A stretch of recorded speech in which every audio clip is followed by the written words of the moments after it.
Welcome student. আজকে আমরা আলোচনা করব দেখো আমাদের পলিমারের বৈশিষ্ট্য। তোমাদের খেয়াল আছে এর আগের দুটো ক্লাসে পলিমারের সাধারণ ধর্ম এবং পলিমার কীরূপ হয় সেই সম্পর্কে আলোচনা করা হয়েছে। তাহলে আজকে আমরা পলিমারের কতগুলো সাধারণ বৈশিষ্ট্য আলোচনা করব, যেখান থেকে পলিমারের ধর্ম সম্পর্কে আমাদের অনেক ধারণা পাবো এবং বর্তমান সভ্যতা যে পলিমারের ওপর নির্ভরশীল, কী কারণে নির্ভরশীল এইরূপ ধারণাও আমরা এখান থেকে পাবো। প্রথম আসছি দেখো পলিমারের বৈশিষ্ট্যের ক্ষেত্রে। 1 নম্বরে পলিমার হচ্ছে উচ্চ আণবিক ভরের কঠিন, অর্থাৎ উচ্চ আণবিক ভরের কঠিন, সাধারণত কঠিন। এখানে দেখো পলিমার উচ্চ আণবিক ভর, এদের আণবিক ভর খুব বেশি হয় এবং উচ্চ আণবিক ভরের কঠিন। কিন্তু এই কঠিনটা দেখো কীরূপ কঠিন হয়,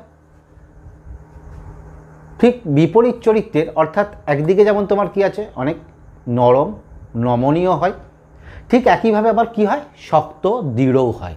অর্থাৎ এই কঠিনতা আমরা বলতে পারি এর ক্ষেত্রে কি হয় নরম নমনীয়, আবার কি হয় দৃঢ় এবং শক্ত। নরম নমনীয় হওয়ার জন্য দেখো এদের ক্ষেত্রে আমরা কি হয় পলিব্যাগ, পলিথিনের সিট ইত্যাদি রূপে ব্যবহার করতে পারি। দৃঢ় শক্ত এইরূপ পলিমারও আছে, যে ক্ষেত্রে আমরা তোমার কি আছে বড় বড় জলের ট্যাঙ্ক বা আমাদের যে ইলেকট্রিকের যে অন্তরক পদার্থগুলো অর্থাৎ সুইচ বোর্ড ইত্যাদি এক্ষেত্রে ব্যবহার করতে পারি। এর দেখো এর কঠিন পদার্থের ক্ষেত্রে আরেকটা বিশেষ বৈশিষ্ট্য হচ্ছে এর ঘনত্ব কম। ঘনত্ব কম, এখন দেখো বলছি ঘনত্ব কম কার তুলনায় কম? সাধারণত আমরা যে কঠিনগুলো ব্যবহার করি অর্থাৎ ধাতব কঠিনের তুলনায় ঘনত্ব কম। এবার দেখো এই ধাতব কঠিনের তুলনায় ঘনত্ব কম হওয়ার জন্য এক্ষেত্রে আমাদের ব্যবহারিক ক্ষেত্রে সুবিধা অনেক পেয়েছি। কীরকম? সাধারণত আমরা পলিমার প্রস্তুতি বা পলিমার আবিষ্কারের আগে যেগুলোকে ধাতু ব্যবহার করতাম যে ক্ষেত্রে, এখন সেখানে হালকা পলিমার ব্যবহার করতে পারি। যেমন ধরো মোটর গাড়ি, যেগুলো আমরা বাজার চলতি দেখি মারুতি হেন তেন এইসব মোটর গাড়ি, এদের যে আচ্ছাদন বা কভারগুলো এগুলো সাধারণত ধাতব হতো, এখন সেগুলো পলিমার হচ্ছে। বা তোমরা দেখে থাকবে আগেকার দিনে বাইকগুলোর ক্ষেত্রে সাধারণত তোমার কী আছে যে চারপাশের যে আস্তরণ থাকতো, অর্থাৎ ইঞ্জিনের চারপাশে বা এদিকে যে আস্তরণগুলো থাকতো সেগুলো ধাতব হতো, এখন সেগুলো পলিমার হচ্ছে। ফলে এক্ষেত্রে আমরা এই সুবিধাটা পেয়েছি। এবং দেখো এর ক্ষেত্রে এই ঘনত্ব কম হওয়ার জন্য ধাতুর তুলনায় এর ক্ষেত্রে গলনাঙ্ক কম হয়।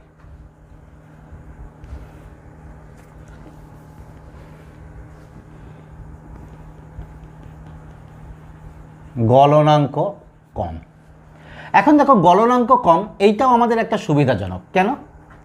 কারণ গলনাঙ্ক কম হওয়ার জন্য আমরা কম শক্তি ব্যয় করে একে ছাঁচে ঢেলে বিভিন্ন উপাদান প্রস্তুত করতে পারি। যদি এর গলনাঙ্ক বেশি হতো তাহলে আমাদের একে গলাতে অনেক বেশি শক্তির প্রয়োজন হতো, এবং বেশি শক্তির প্রয়োজন হলে তাহলে আমাদের শক্তি ব্যয় বা খরচ বেশি হতো। ফলে আমরা কম খরচে একে পলিমারকে গলিয়ে ছাঁচে ঢেলে বিভিন্ন পদার্থ ব্যবহার করতে পারি। তাহলে দেখো পলিমারের এই কটা বৈশিষ্ট্যের জন্যই পলিমারকে আমরা প্রাত্যহিক জীবনে কেন বা আমাদের প্রতিনিয়ত জীবনে কেন বেশি ব্যবহার করছি এ সম্পর্কে তোমাদের একটা ধারণা হলো।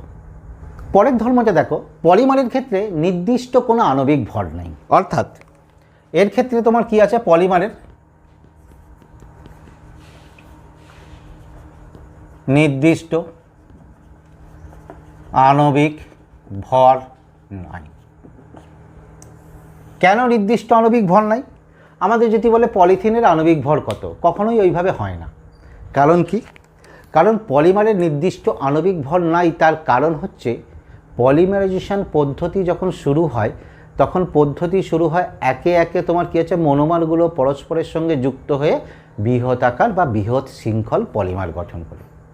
এখন দেখো কোন শৃঙ্খল গঠন কোথায় গিয়ে সমাপ্তি হবে সেটা নির্ভর করছে কতটা র মেটেরিয়াল বা উপাদান উপস্থিত আছে। ঠিক আছে, ফলে বিভিন্ন শৃঙ্খলের ক্ষেত্রে তোমার কী আছে মনোমারের সংখ্যা ভিন্ন হয়। তাহলে বিভিন্ন শৃঙ্খলের ক্ষেত্রে মনোমারের সংখ্যা ভিন্ন হলেই তার ক্ষেত্রে কি হবে আণবিক ভর ভিন্ন হবে। অর্থাৎ এর ক্ষেত্রে তাহলে এর নির্দিষ্ট আণবিক ভর নাই। এর মূল কারণ কি হলো? কারণ হলো পলিমার শৃঙ্খলে অর্থাৎ পলিমার শৃঙ্খলে মনোমারের সংখ্যা নির্দিষ্ট নয়। হয়েছে? অর্থাৎ মনোমার যুক্ত হতে হতে কোথায় শৃঙ্খল স্টপ হবে সেটা সব ক্ষেত্রে একই নয়।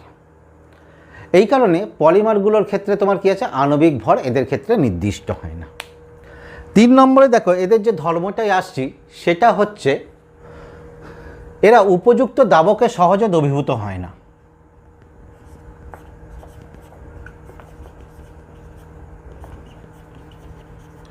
উপযুক্ত দাবকে সহজে দ্রবীভূত হয় না। এখন দেখো প্রথম কথা, এদের যদি দাব্যতা বলি, সহজে এরা জলে কখনোই দ্রবীভূত হয় না। এবার কিছু কিছু পলিমার আছে জৈব দাবকে দ্রবীভূত হয়, কিন্তু হলেও সেভাবে বা সহজে দ্রবীভূত হয় না। কারণ কি? কারণ হচ্ছে এদের দীর্ঘ শৃঙ্খল এবং সেই শৃঙ্খলগুলো কুণ্ডলী আকারে থাকে। ফলে এদের ক্ষেত্রে যখন কোনো দাবকের মধ্যে যোগ করা হবে, দাবকের মধ্যে যোগ করলে দাবকের সঙ্গে যে মলিকুলগুলোর আকর্ষণ বল সৃষ্টি হয়, সেই আকর্ষণ বলগুলোর মাত্রা এদের কুণ্ডলীকে তোমার কি আছে সম্প্রসারিত করে মলিকুলকে বিচ্ছিন্ন করার জন্য উপযুক্ত পরিমাণে শক্তি সরবরাহ করতে পারে না সহজে। এই কারণে এরা তোমার কি হয়ে যায়, সহজে দাবকে দ্রবীভূত হয় না। তবে হ্যাঁ, কিছু কিছু ক্ষেত্রে তোমার কি হয়, উপযুক্ত দাবকে দ্রবীভূত হয়। পরের পয়েন্টে আসছি, দেখো যদি দাবকে দ্রবীভূত হয় তাহলে তার ক্ষেত্রে তোমার কি হয়, তাদের ক্ষেত্রে সান্দ্রতা, অর্থাৎ এদের ক্ষেত্রে দ্রবণের সান্দ্রতা খুব বেশি হয়। সান্দ্রতা খুব বেশি হয়। এখন দেখো সান্দ্রতা খুব বেশি কেন? কারণ পলিমার অণুগুলোর আকার খুব বড়। আকার খুব বড় হওয়ার জন্য দাবকের অণুর সঙ্গে পলিমার অণুগুলোর আন্তঃআণবিক আকর্ষণ বল তোমার কি হবে, তোমার বেশি হবে, বা পলিমার অণুগুলোর নিজেদের মধ্যেও আন্তঃআণবিক আকর্ষণ বল বেশি হবে। বেশি হওয়ার জন্য এই আন্তঃআণবিক আকর্ষণ বল বেশি হওয়ার জন্য এর ক্ষেত্রে এরা তোমার কি হচ্ছে, প্রবাহে বাধা দেবে। অর্থাৎ তাহলে আমরা কি বলতে পারি, যে পলিমার অণুর আকার বড়, পলিমার অণুর আকার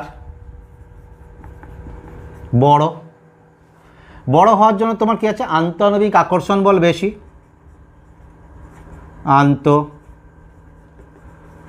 আণবিক বা বলতে পারি দাবকের সঙ্গেও আকর্ষণ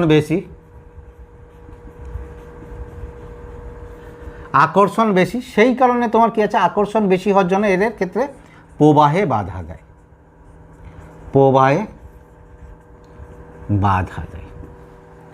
পরের যে পয়েন্টটা আসছি দেখো 5 নম্বর পয়েন্টটা, এরা পলিমারগুলো হয় খুব নিষ্ক্রিয় প্রকৃতির।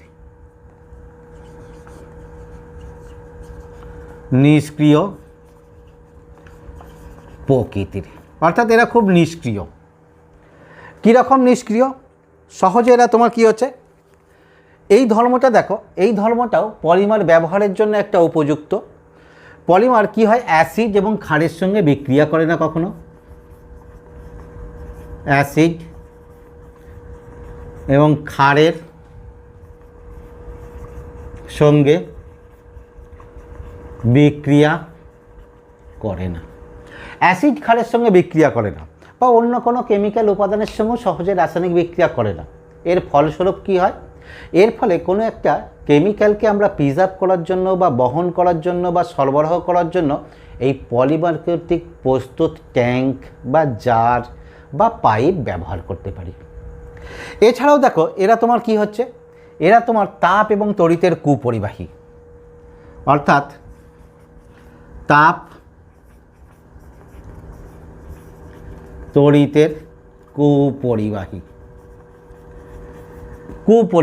এই তাপ তড়িতের কুপরিবাহী এইগুলো সাধারণত সব পলিমারেরই সাধারণ ধর্ম।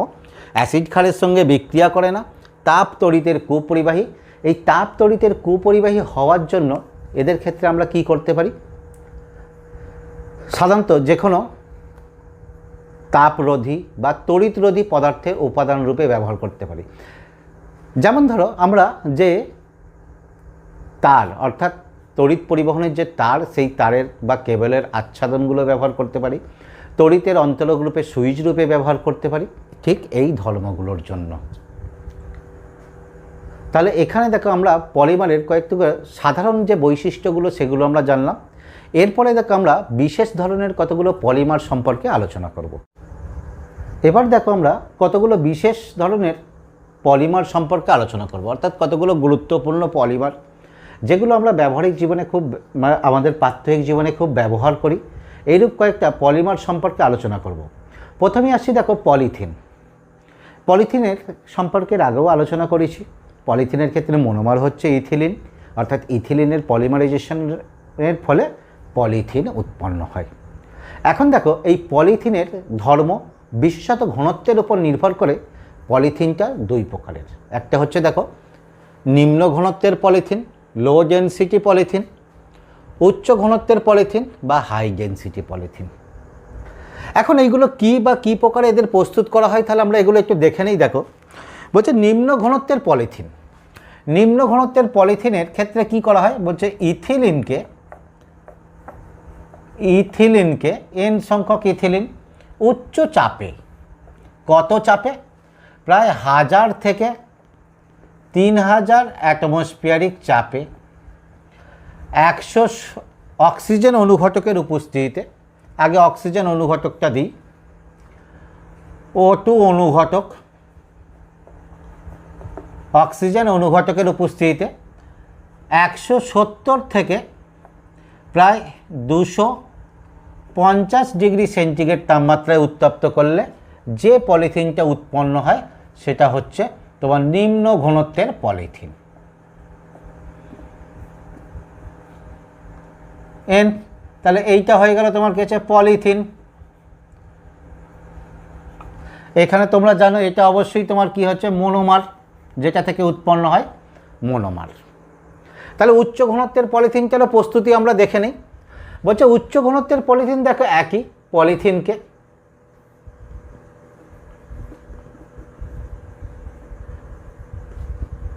এন সংখ্যক পলিথিন অনুযুক্ত হবে। কি হচ্ছে এখানে দেখো অপেক্ষাকৃত কম তীব্র কন্ডিশনে, অর্থাৎ তোমার কি আছে 5 থেকে 25 এটিএম চাপে 70 থেকে 100 ডিগ্রি সেন্টিগ্রেড উষ্ণতায়, এখানে দেখো জিগলার নাটা অনুঘটকের উপস্থিতিতে, জিগলার নাটা অনুঘটকের উপস্থিতি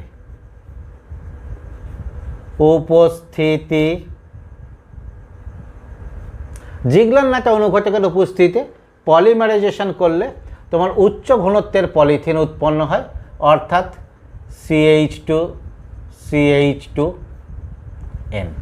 এটা হচ্ছে উচ্চ ঘনত্বের পলিথিন, অর্থাৎ হাই ডেনসিটি পলিথিন। এখন দেখো এই জিগলার নাটা অনুঘটকটা আমাদের একটু জেনে নিতে হবে। জিগলার নাটা অনুঘটকটা কি, বা কারণ এখান থেকে কখনো কখনো 1 নম্বরের শর্ট কোশ্চেন আসে জিগলার নাটা অনুঘটকটা কি। বলছে জিগলার নাটা অনুঘটক দেখো দুই প্রকারে আমরা প্রস্তুত করি। একটা হচ্ছে তোমার কি আছে টাইইথাইল অ্যালুমিনিয়াম, অর্থাৎ aluminium C2H5 plus titanium tetrachloride. তাহলে কি বললাম, টাইইথাইল অ্যালুমিনিয়াম প্লাস টাইটানিয়াম টেট্রাক্লোরাইডের মিশ্রণ, অর ডাইইথাইল অ্যালুমিনিয়াম ক্লোরাইড, অর্থাৎ C2H5 diethyl aluminium chloride plus titanium টাইক্লোরাইডের মিশ্রণ। এই দুটোই জিগলার নাটা অনুঘটক। এর উপস্থিতিতে যদি তাই ইথিলিনকে উত্তপ্ত করা হয় তাহলে দেখো হাই ডেনসিটির পলিথিন উৎপন্ন হবে। হয়েছে? তাহলে এবার দেখো এই দুটোর মধ্যে ধর্মের কি পার্থক্য থাকবে তাহলে দেখা যাক। প্রথম দেখো এখানে যখন নিম্ন ঘনত্বের বলেছে তাহলে ঘনত্ব কি হবে, ঘনত্ব কম। এখানে কি হবে, ঘনত্ব কি হবে বেশি। আচ্ছা এইটা অনুঘটকটা তোমরা দেখে নিয়েছো, তাহলে এই জায়গাটা আমি মুছে দিচ্ছি।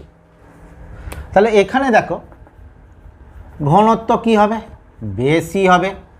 এবার দেখো ঘনত্ব তোমাদের কম বেশি আগেই বলেছি এটা কার উপর নির্ভর করে, শৃঙ্খলের উপর নির্ভর করে, শৃঙ্খলের উপর নির্ভর করে।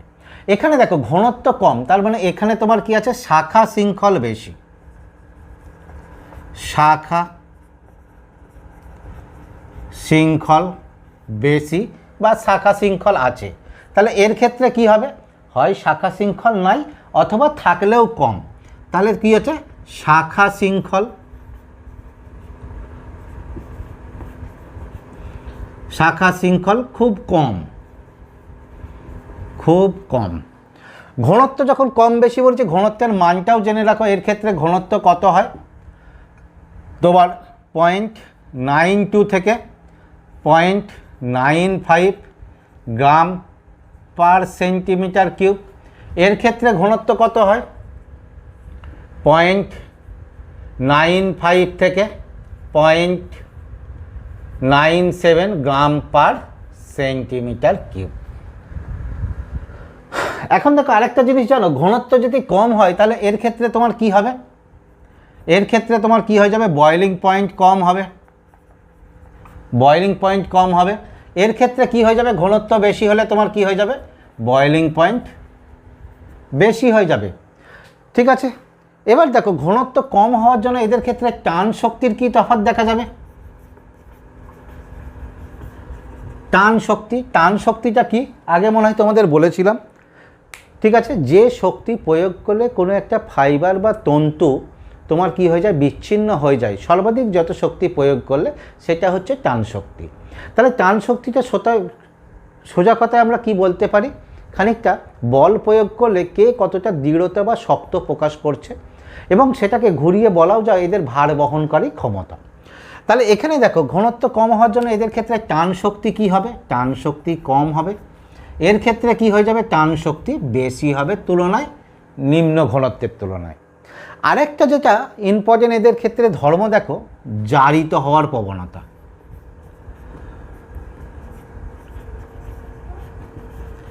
জারিত হওয়ার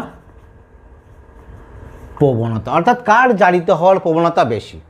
এখানে খেয়াল করো শাখা শৃঙ্খল বেশি, শাখা শৃঙ্খল বেশি হওয়ার জন্য এখানে 3 ডিগ্রি হাইড্রোজেন বেশি হয়েছে। এখানে দেখো শাখা শৃঙ্খল কম, শাখা শৃঙ্খল কম হওয়ার জন্য এখানে 3 ডিগ্রি হাইড্রোজেন কম বা প্রায় 3 ডিগ্রি হাইড্রোজেন নাই।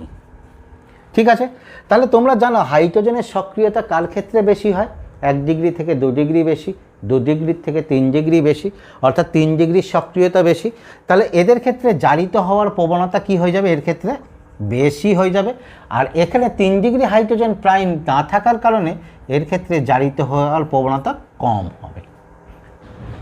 তাহলে এই গেল দেখো তোমার লো ডেনসিটির পলিথিন এবং হাই ডেনসিটির পলিথিন, এদের বৈশিষ্ট্যগুলো জানলাম। এখন এদের ব্যবহারগুলোকে আমরা একটু দেখে নেব। দেখো লো ডেনসিটির পলিথিন, যেগুলো নিম্ন ঘনত্বের পলিথিন, এদেরকে সাধারণত কী করা হয়, টান শক্তি যেহেতু কম, সাধারণত হালকা কাজে অর্থাৎ তোমার কি আছে, এদের সহজেই পলিথিনের সিট প্রস্তুত করা হয় বা পলিথিনের ফিল্ম প্রস্তুত করা হয়।